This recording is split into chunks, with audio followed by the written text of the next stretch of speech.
Have you ever played an action, adventure, puzzle game and thought to yourself, man, this could use about 30 times more puzzles, and enough references to the Legend of Zelda franchise to choke an elephant?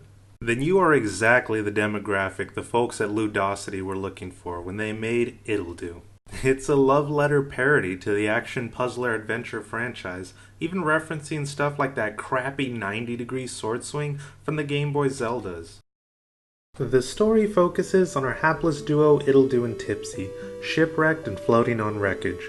They wash ashore only to find Eaton Carver, a man with no arms, no legs, and a boat for a hat, who promises he'll build them a new raft if they can find the coveted artifact in the castle ahead.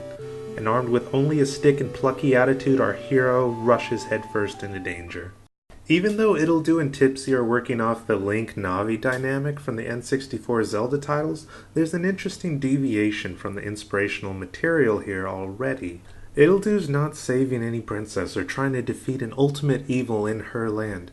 Oh yeah, spoilers, Ittle Dew's a girl. She just travels the seas with Tipsy looking for fun adventures. Since Ittle Dew's all about, yeah, woo, fun adventures, rather than an overarching story or timeline, it doesn't need to stop you from going anywhere in the game for plot purposes. Taking away a lot of metaphorical keyholes, like an item or an NPC event. Ittle Dew's so cleverly designed, you don't even need all the items to beat the game. In fact, there's several achievements for beating the game with each combination of 2 out of 3 possible items.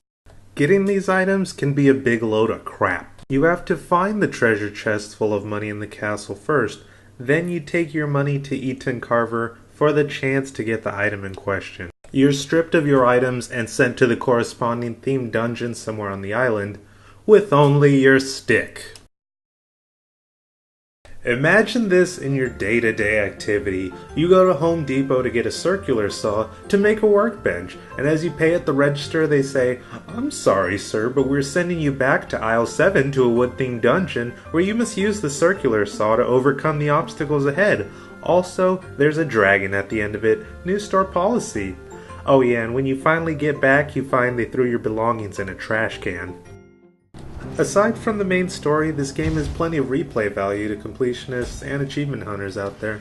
There is 26 cards to collect, speedrun achievements, limited inventory achievements, a master cave that tests every skill you've learned and then some, and unlocking a gallery of concept art and writer's notes. Is it all worth it? Yeah, probably not, but it is a nice way to extend the less than double-digit game time from the main story. If you play Ittle Dew and enjoy it, then good news. Ittle Dew 2 is in the works already. In a dev blog note, Ittle Dew 2 will focus more on the overworld than just one castle.